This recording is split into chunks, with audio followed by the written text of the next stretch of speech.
Natitipon tayo ngayon sa ngalan ng Ama, ng Anak at ng Espiritu Santo. Amen. Sumainyo ang Panginoon. At sumaiyo rin. Mga kapatid, upang tayo maging marapat na gumanap sa banal na pagdiriwang, atin ngayong alalahanin at pagsisihan ang mga nagawa nating pagkakamali sa Diyos at sa ating kapwa.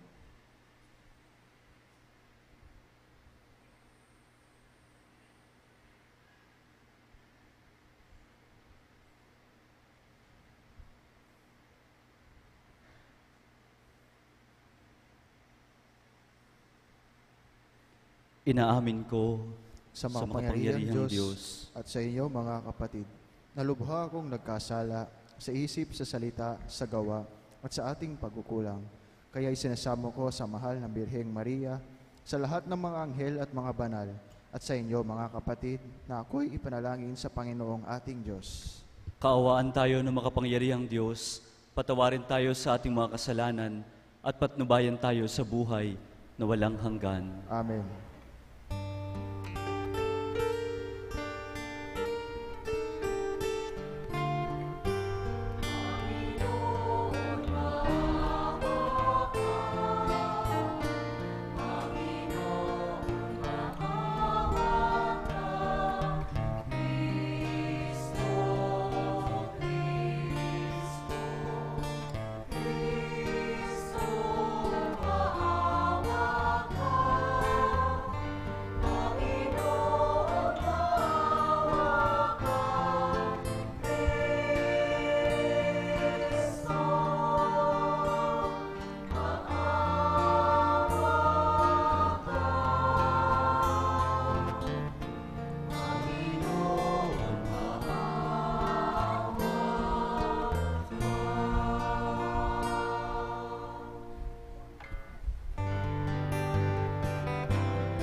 Manalangin tayo.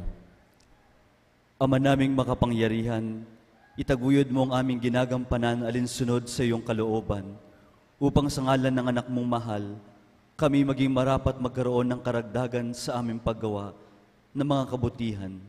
Sa pamamagitan niya, kasama ng Espiritu Santo, magpasawalang hanggan. Amen.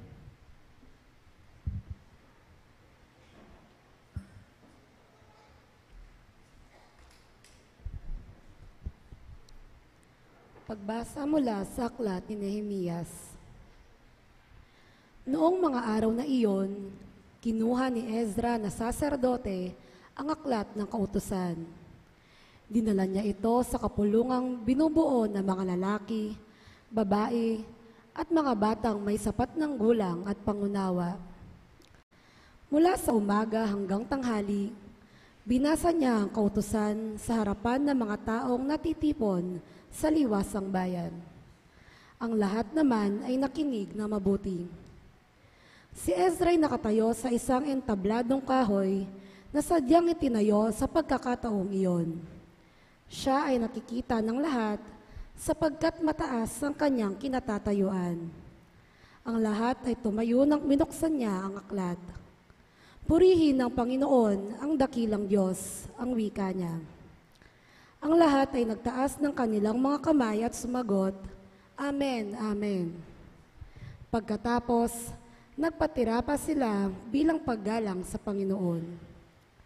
Binasa ng mga Levita ng maliwanag ang batas na ito ng Diyos at ipanaliwanag ng mabuti ang kahulugan. Nang malaman ng mga tao ang mga dapat nilang gawin ayon sa kautusan, nabagbag ang kanilang kalooban, ano pat sila'y napaiyak. Ang araw na ito ay dakila sa Panginoon na inyong Diyos, wika ni Nehemias at Ezra at mga Levita.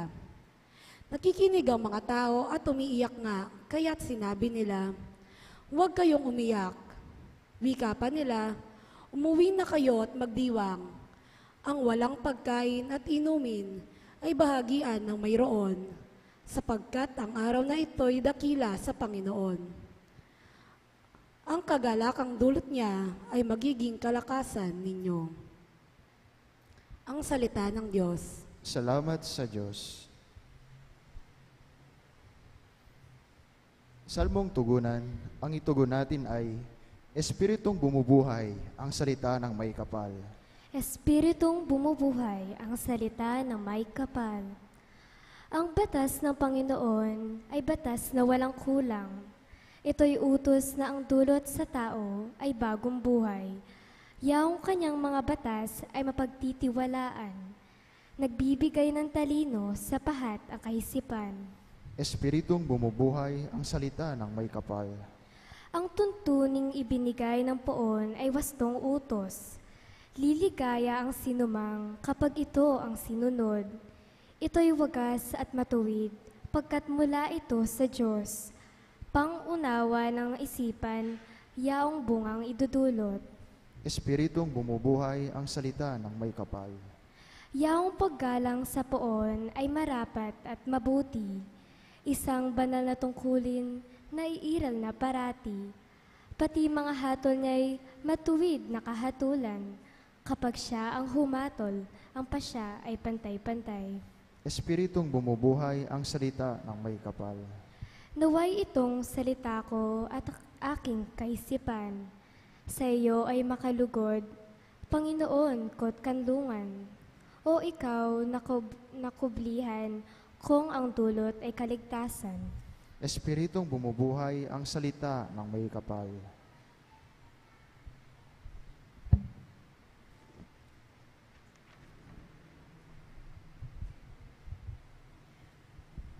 Pagbasa mula sa unang sulat ni Apostol San Pablo sa mga taga-Korinto.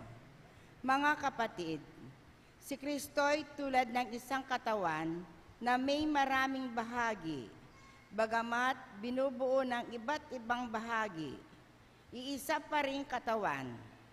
Tayong lahat, maging Udyo o Grego, alipin man o Malaya, ay bininyagan sa isang espiritu upang maging isang katawan. Tayong lahat ay pinainom sa isang espiritu. Ang katawan ay binubuo ng maraming bahagi at hindi ng isang bahagi. Bahagi lamang. Kayo ngang lahat ang iisang katawan ni Kristo at bawat isa'y bahagi nito. Ang salita ng Diyos. Salamat sa Diyos. Tumayo po tayong lahat.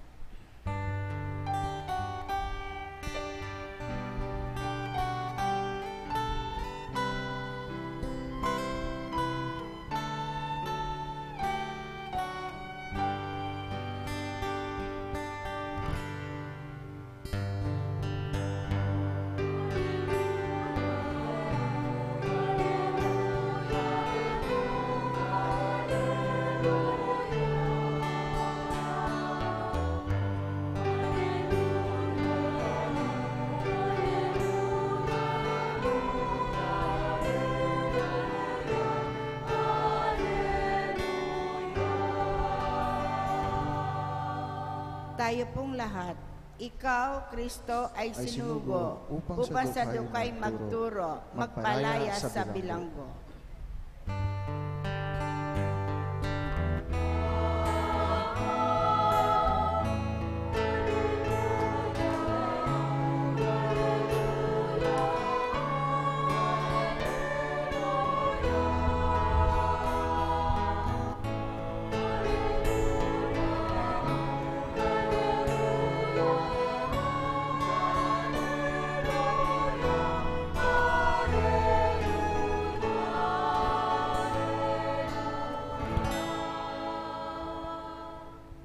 Sumainyo ang Panginoon.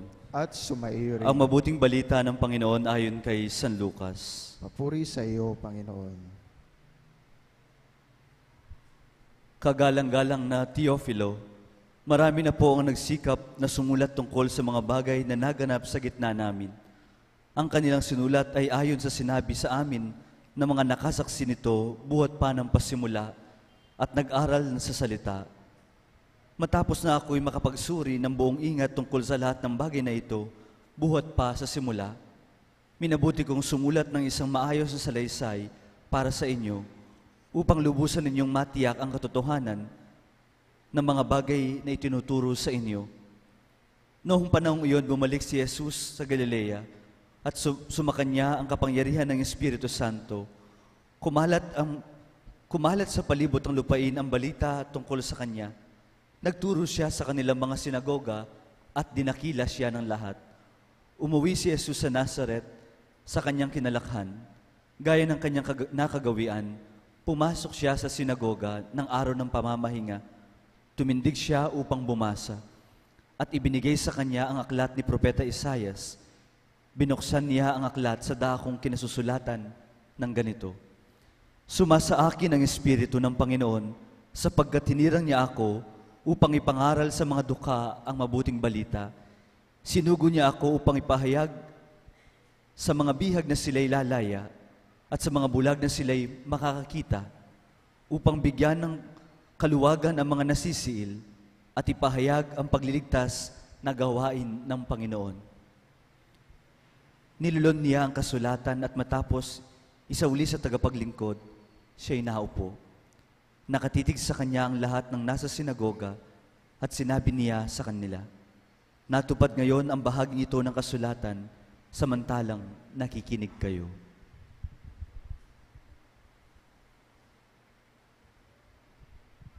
Mga kapatid, ang mabuting balita ng Panginoon. Pinupuri ka naming Panginoong Heso Kristo. Magandang hapon po sa inyong lahat. Malapit na po ang eleksyon. Randam ko na kasi may mga political ads na sa TV. Lalo na naman sa internet, sa mga social networking sites, dumadagsa. At dito sa atin, may nakikita na ako mga malilit na tarpaulin, yung mga tumatakbong senador. Pagkatapos yung mukha nila, ay yung slogan nila palagi ang makikita mo. May mga ibibigay po akong mga slogan o mga battle cry ng mga politiko nung nakaraan. Huwag yung ngayon kasi baka ma-endorse sila bigla. Yung mga tumakbo nung nakarang halalan. Bibigay ko po yung slogan nila at sabihin niyo po kung sino yung kandidatong yun dati. Okay po? Yung slogan niya at saka yung battle cry niya palagi, sabi niya, walang kumpa-kumpare, walang kamakamag-anak. Sino po yun? Dahil para sa mahirap daw siya. Ayan po, maraming bumoto sa kanya. Sino naman po yung bawal ang wangwang at daang matuwid? Alam din nila, bumoto din ata sila. At yung isa pa, senador ata ang tinakbo nito dati. May commercial siya at yung tagline niya ito, yung commercial niya, nakaligo ka na ba sa dagat ng basura, sipag at tiyaga? No, Villar, alam nila. Manny Villar, hindi po ba? Ganyan po yung mga tumatakbo. May mga slogan, battle cries sila. Doon natin makikita kung ano yung parang window ng kanilang plataforma, yung pinaka-focus nila kung sila ay uupo. Sa ating ebanghelyo ngayon, may maririnig din natin, actually parang plataforma ni Jesus. Nung first Sunday, the Feast of Baptism of the Lord, it is actually the inauguration of the mission of Jesus here on earth. At ano yung mission niya? Hindi nakasaad doon. Dito natin makikita ngayon. May binanggat siyang 5. Ipangaral ang mabuting balita, ipahayag sa mga bihag na sila ilalaya, na ang mga bulag ay makakakita, bibigyang kaluwagan ang mga nasisiil, at ipahayag ang pagliligtas na gawain ng Panginoon. Yun ang malinaw. Parang plataforma ni Jesus sa kanyang pagmimisyon sa loob ng 3 taon. At makikita naman natin sa mga susunod nating ebanghelyong yan, lalo na pag mga araw ng linggo, doon natin makikita kung tinupad ba ni Jesus ang kanyang mga plataforma. Tulad ng mga politiko. Tinupad ba ni Jesus? At makikita natin, tinupad naman ni Jesus. Hindi ba? Anong ginagawa? For 3 years, sa kanyang public ministry, actually may pattern si Jesus. May pattern siya sa kanyang mga ginagawa sa ministry niya.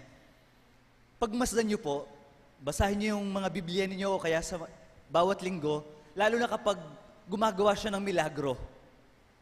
Hindi kaagad-agad gagawa ng milagro si Jesus.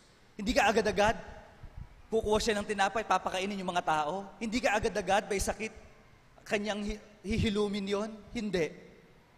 Kung titignan niyo, may pattern si Jesus.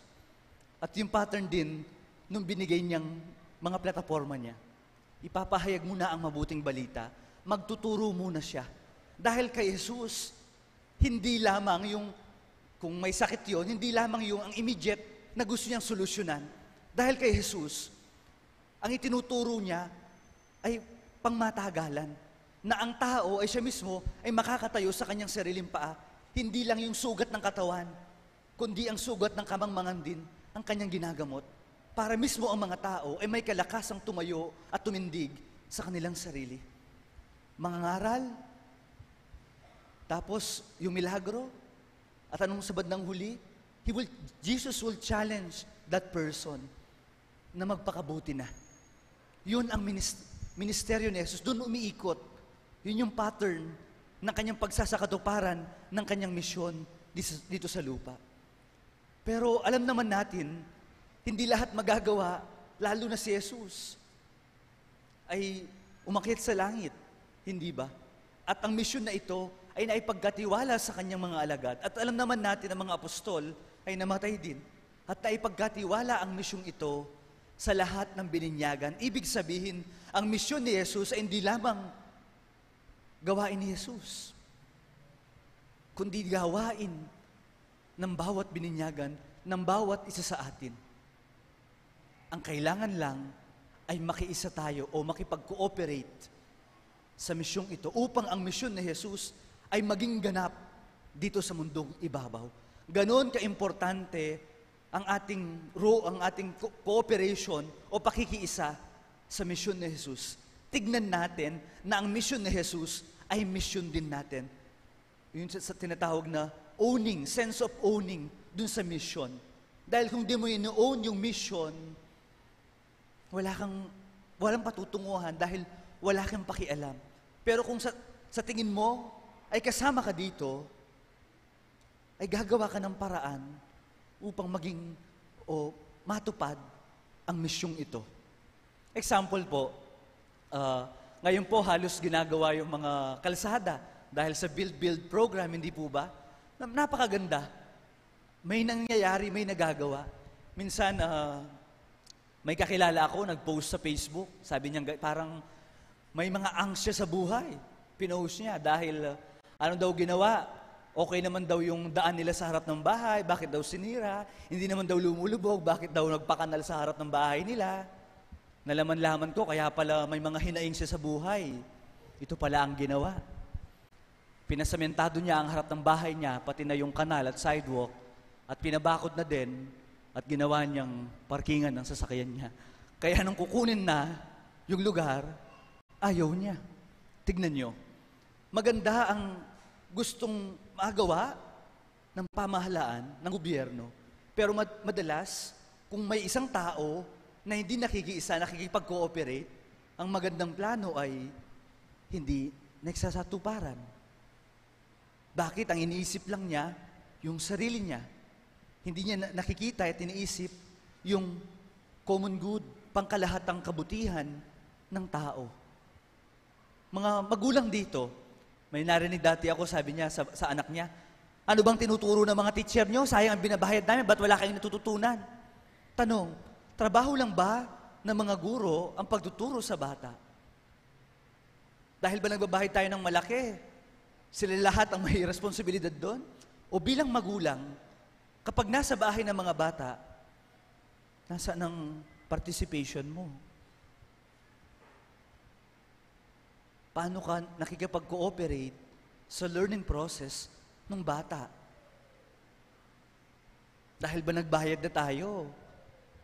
Trabaho lahat ng guro yon, ng teacher. Kailangan din yung pakikiisa o cooperation natin o follow-up ng isang magulang. Sa simbahan, gusto natin maayos, hindi ba? Ang ating lugar, ng ating simbahan. Ang ating komunidad, gusto natin tahimik.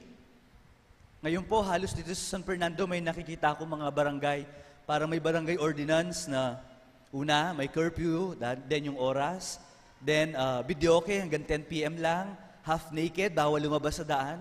Napakaganda, hindi po ba? At least, may mga ordinances na ganito ngayon. Pero ang tanong, nakikipag-cooperate ba tayo? Sinusunod ba natin yon? And yet, we are clamoring for peace, kaayusan. Minsan po sa amin, umuwi ako. Siguro birthday dun sa kapitbahay namin. No? Lampas na ng alas 10, nag-videoke pa rin. Okay lang sana kung maganda yung boses at tama yung lyrics, no? Tsaka yung tono. Minsan, nakakabwisit. Alas 11 na ng gabi, hindi pa nakuha yung lyrics. Sabi ko, gusto natin ng kaayusan, pero hindi tayo sumusunod, hindi tayo nakikipag-cooperate. Paano magiging mabunga ang isang hadikain ng isang namumuno kung tayong nasasakupan ay hindi sunusunod? At tayo lahat ay nagrereklamo. Hindi naman tayo nakikiisa dun sa hadikain. Magiging ganap lamang ang isang misyon kung tayo ay nakikiisa doon. Hindi lamang ito trabaho ng isang tao, ng gobyerno, kundi trabaho din ng bawat isa sa atin. Ganon din sa misyon ni Jesus dito sa lupa. Hindi lamang ito misyon ni Jesus, hindi lamang ito tungkol sa Kanya. Kaya anong sinasabi ng ating ikalawang pagbasa? Na ang simbahan ay katulad ng isang katawan. Si Kristo ang ulo, Christ is the head, at ang mga bahagi ng katawan ay ang bawat isa sa atin. At ang bawat bahagi ng katawan na sumisimbolo sa bawat Katoliko ay walang mataas, walang mababa. Tayo lahat ay pantay-pantay, tayong lahat ay importante upang maisakatuparan at maging ganap ang misyon ni Jesus. Iyon ay ang pagiging ganap ng paghahari ng Diyos dito sa lupa. Ang pamamayani ng kagandahang loob ng Diyos dito sa lupa. Yun ang epekto ng mga plataforma ni Jesus kung masusunod, mamamayani ang kagandahang loob ng Diyos. Narinig niyo na po ba yung kwento ng mga bahagi ng katawan na nag-away-away? Yung mga iba sa inyo na narinig na yon. Yun daw bahagi ng katawan, nag-away-away sila. Nagpapayabangan kung sino daw ang pinaka-importante sa kanilang lahat. Silang lahat po, yung ilong, yung tenga, yung bibig, yung mata, yung kamay, yung tiyan, yung puwet, yung paa. Nagpapayabangan sila kung sino ang pinaka-importante.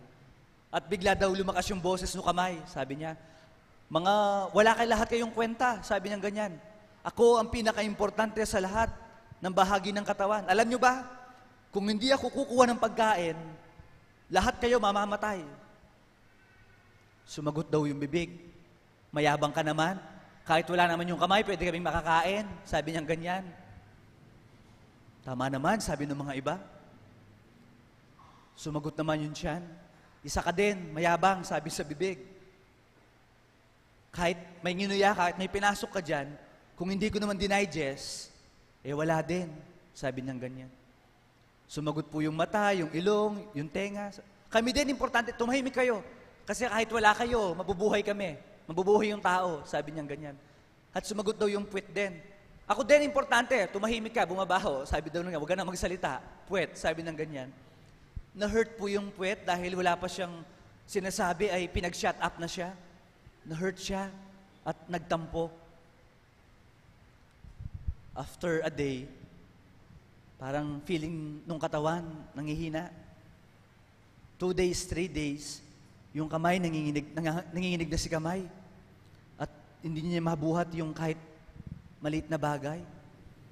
At pag may nakukuha ang pagkain, si bibig naman, walang gana, konti lang, walang appetite. At pag dumadating naman sa tiyan, hindi masyado nadadigest. At nagtanungan sila, anong nangyari sa atin? Pati yung mata, parang palaging inaantok. Yung tenga, malamig na malamig. Yung mata, parang dilated na. Nagtatanungan sila, anong nangyari sa katawan? Tahimik ang lahat. At nalaman nila, 3 araw na palang hindi nagsi-CR ang katawan. At nag-meeting lahat ng parte ng katawan para kausapin si Puwet. Puwet, magtrabaho ka na. Dead ma si Puwet, sabi niya. Ayoko nga magtrabaho. Matapos di ako i-shut up, hindi pa ako nakakapagsalita. Na-hurt ako, sabi niya ganyan.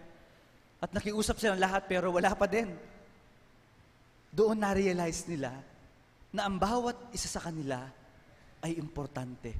Ang partisipasyon, ang pakikiisa, ang paggawa sa mga gawain nila ay importante sa buong katawan. Ganoon tayo.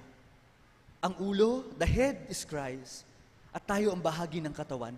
Tayong lahat ay kasama upang maisakatuparan ang kagandahang loob ng Diyos dito sa lupa. Pero ang tanong,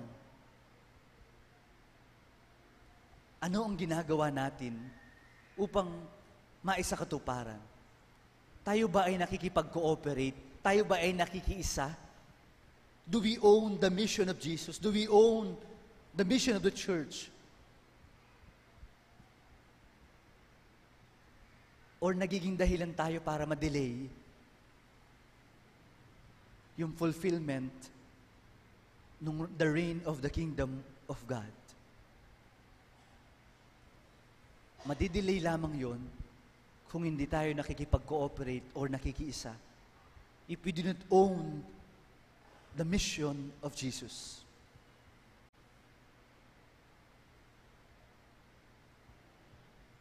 Nagiging dahilan ba tayo upang madelay ang paghahari ng Diyos dito sa lupa? Mga kapatid, naway tayong lahat ay lubos nating mabanaag na ang bawat isa sa atin ay importante upang maging ganap. Ganap na sumaatin ang kagandahang loob ng Diyos. Kung ito lamang ay talagang gagawin natin, tunay nga, na dito sa mundong ibabaw, naririto na ang kaharian ng Diyos. Naririto na, pero hindi pa ganap. Kaya nasa sa atin ang susi. Kung naririto na at kung magiging ganap, ay nasa sa atin kung nakahanda tayong makiisa. Hindi po ba ganun sa isang pamilya? Example, sa isang pamilya, may gustong mag-set ng reunion para maging maayos ang pagsasamahan ng pamilya. Minsan may nag-i-initiate na mag-set ng reunion. Pero sa kabilang banda, meron naman mga kontrapelo, yung mga tawag po, yung mga, ang daming sinasabi, yung mga mema. Kilala niyo po yung mga mema? Mema sabi lang, pero negative naman. Yun po yung ibang tao. Mema sila. Mema sabi, negative naman. Hindi sila nakakatulong upang maisakatuparan yung plano. Example, ng pamilya, hindi ba? Ang daming sinasabi, mema lang. Hindi naman nakakatulong. Alin tayo doon?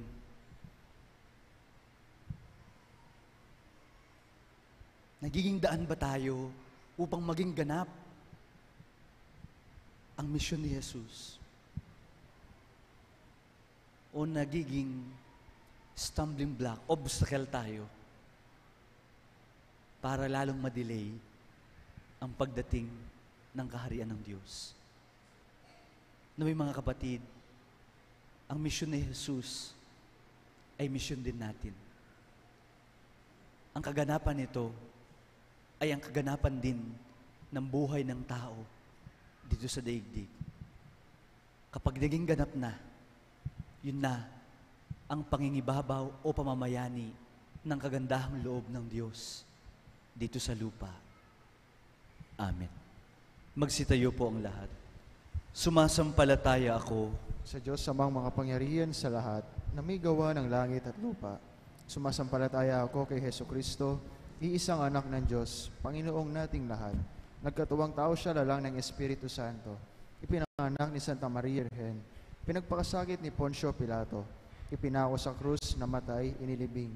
Nanawag sa kinaroroonan ng mga yumao. Nang may ikatlong araw na buhay na magmuli. Umakyat sa langit, naluklok sa kanan ng Diyos amang makapangyarihan sa lahat. Doon magmumula at paririto at hukom sa mga nabubuhay at nakamatay na tao. Sumasampalataya naman ako sa Diyos Espiritu Santo, sa banal na simbahang katolika, sa kasamahan ng mga banal, sa kapatawaran ng mga kasalanan, sa pagkabuhay ng muli ng namatay na tao, at sa buhay na walang hanggan. Amen. Si Kristo ang katuparan ng pagliligtas, nilalahad ng Ama para sa ating lahat. Sa tulong ng Espiritu, manalangin tayo sa ating Ama at ang ating tutugon, Panginoon, dinggin mo kami. Panginoon, dinggin mo kami. Mapagita nawa ng Santo Papa, mga obispo, pari, diakono at relihiyoso ang mabuting balita ng pag-ibig ng Diyos sa pamamagitan ng kanilang mabuting pamumuhay. Manalangin tayo. Panginoon, dinggin mo kami. Tulad ni Jesus, sikapin nawa ng mga pinuno ng pamahalaan na maging tagapaghatid din ng mabuting balita sa mga dukha, nagugutom at mga nangangailangan. Manalangin tayo. Panginoon, dinggin mo kami. Maging kaugalian nawa sa bawat tahanan ang pagbabasa at pag-aaral ng Biblia at maging daan ito tungo sa pagpapanibago ng ating lipunan. Manalangin tayo. Panginoon, dinggin mo kami. Basbasan nawa ng Panginoon ang mga gawain ng Episcopal Commission for the Biblical Apostolate o ECBA at ng iba pang mga samahang nagtataguyod sa salita ng Diyos. Manalangin tayo. Panginoon, dinggin mo kami. Taimtim natin, idalangin sa ating Panginoon ang ating sariling intensyon.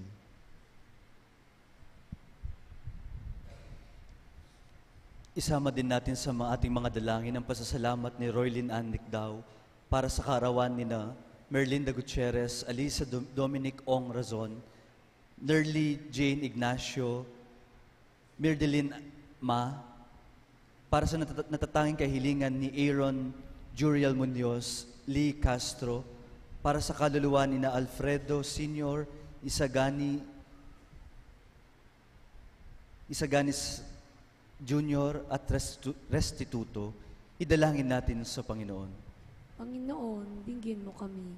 Ama naming nasa langit, pakinggan mo ang dalangin ng iyong bayan ngayon at magpasawalang hanggan. Amen. Amen.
Tumayo po tayo. Manalangin kayo mga kapatid upang ang pag-aalay natin ay kalugdan ng Diyos amang makapangyarihan. Tanggapin nawa ng Panginoon itong paghahain sa iyong mga kamay, sa kapurihan niya at karangalan, sa ating kapanginabangan at sa buong sambayanan niyang banal. Ama naming lumikha, tanggapin mong malugod ang aming mga handog. Ngayon ang kabanalan ay iyong dulot.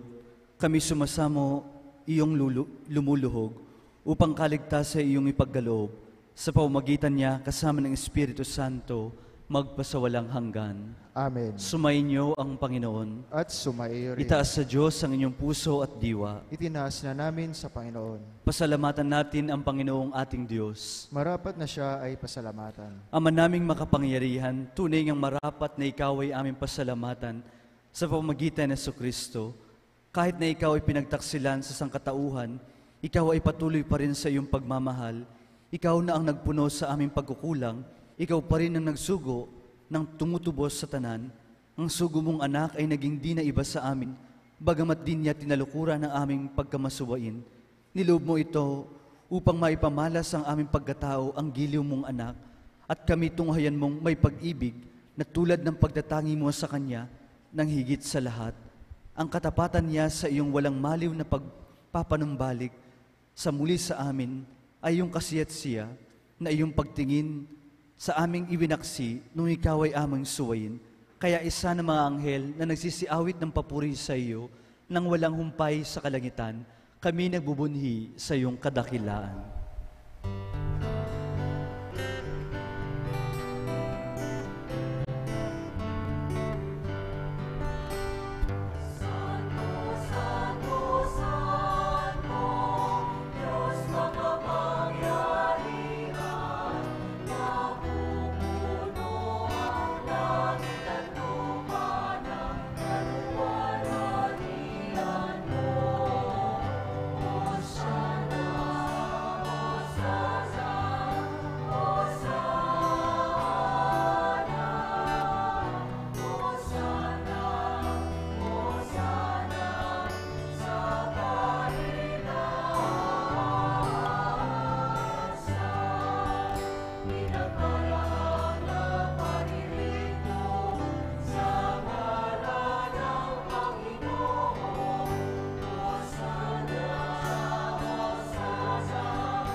Ama naming banal, ikaw ang bukal ng tanang kabanalan, kaya't sa pamagitan ng iyong Espiritu, gawin mong banal ang mga kaloob na ito upang para sa amin maging katawan at dugo ng aming Panginoong Hesukristo. Bago niya pinagtiis ang loob na maging handog, hinawakan niya ang tinapay, pinasalamatan kanya, pinaghati-hati niya iyon, at iniabot sa kanyang mga lagad at sinabi, "Tanggapin ninyong lahat ito at kanin, ito ang aking katawan na inahandog para sa inyo."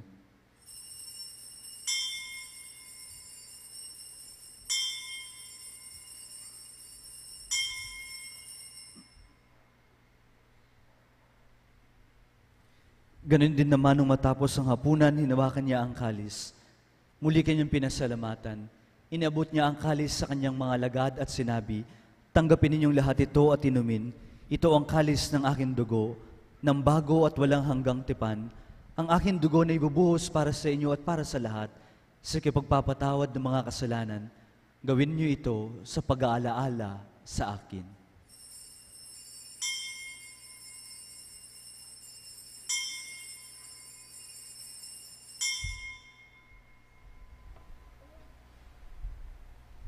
Misteryo ng pananampalataya.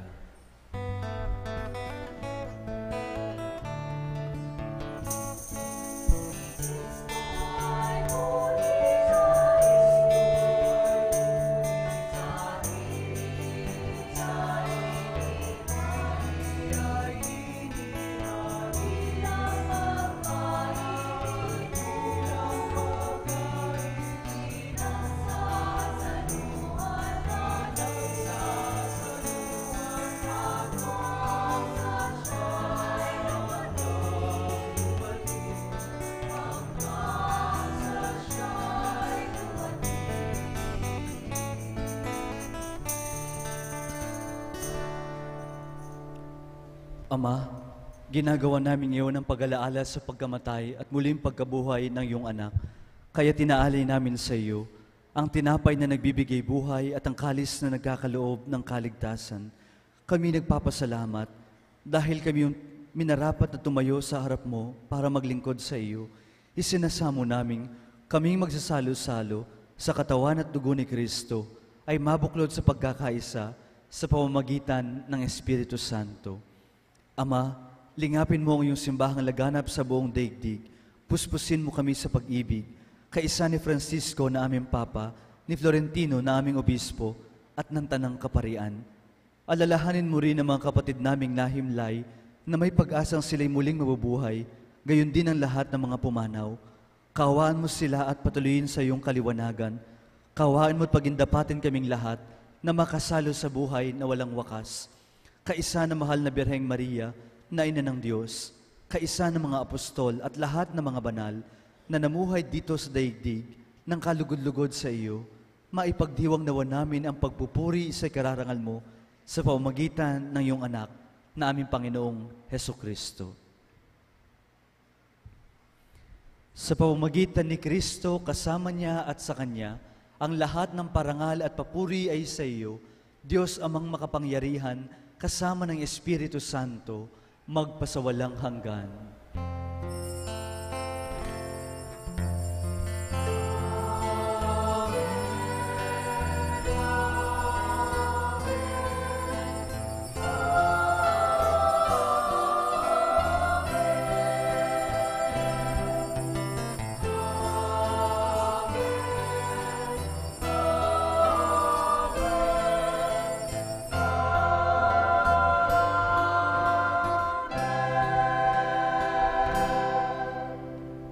Sama-sama tayong dumulog sa ating Amang nasa langit.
Inihiling namin kami Diyos sa lahat ng masama, pagkalooban ng kapayapaan araw-araw, iligtas sa kasalanan, at ilayo sa lahat ng kapahamakan, habang kami nananabik sa dakilang araw ng pagpapahayag ng tagapagligtas naming si Yesu Kristo.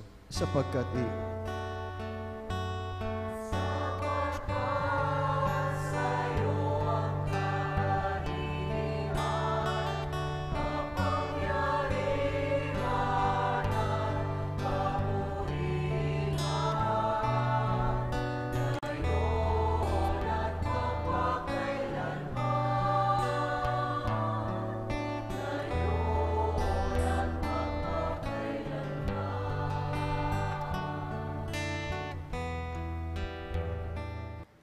Panginoong Yesu Kristo, sinabi mo sa iyo mga apostol, kapayapaan ang iniwan ko sa inyo, ang aking kapayapaan ang ibinibigay ko sa inyo. Tunghayan mo ang aming pananampalataya at huwag ang aming pagkakasala. Pagkalooban mo kami ng kapayapaan at pagkakaisa ayon sa iyong kalooban, kasama ng Espiritu Santo, magpasawalang hanggan. Amen. Ang kapayapaan ng Panginoon ay laging sumainyo. At sumaiyo rin. Magbigayan tayo ng kapayapaan sa bawat isa.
Mga kapatid, ito ang kordero ng Diyos.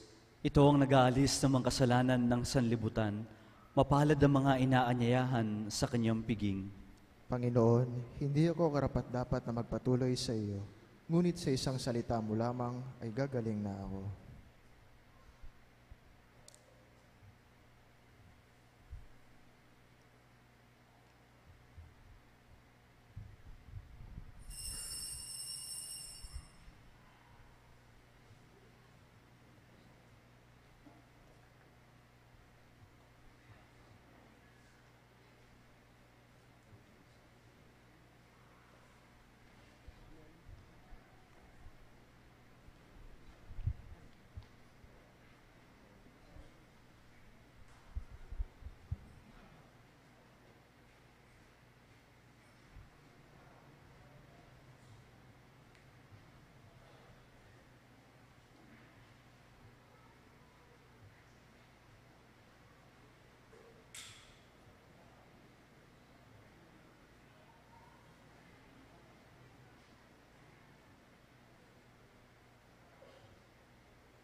Announcement.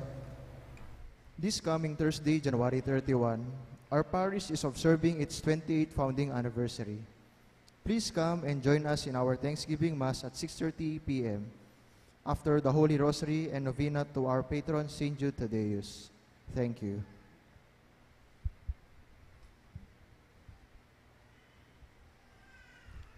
Manalangin tayo. Ama naming mapagmahal, ipagkalubong sa aming pakikinabang sa iyong kagandahang loob, na bumubuhay lagi nawa sa aming may karangal, ang iyong paggalang sa aming binibigay, sa pamagitan ni Jesucristo kasama ng Espiritu Santo, magpasawalang hanggan. Amen. Sumainyo ang Panginoon. At sumaiyo rin. At pagpalain kayo ng makapangyarihang Diyos, Ama, Anak, at ang Espiritu Santo. Amen. Taglay ninyo sa inyong pag-alis ang kapayapaan ni Kristo. Salamat At sa Diyos.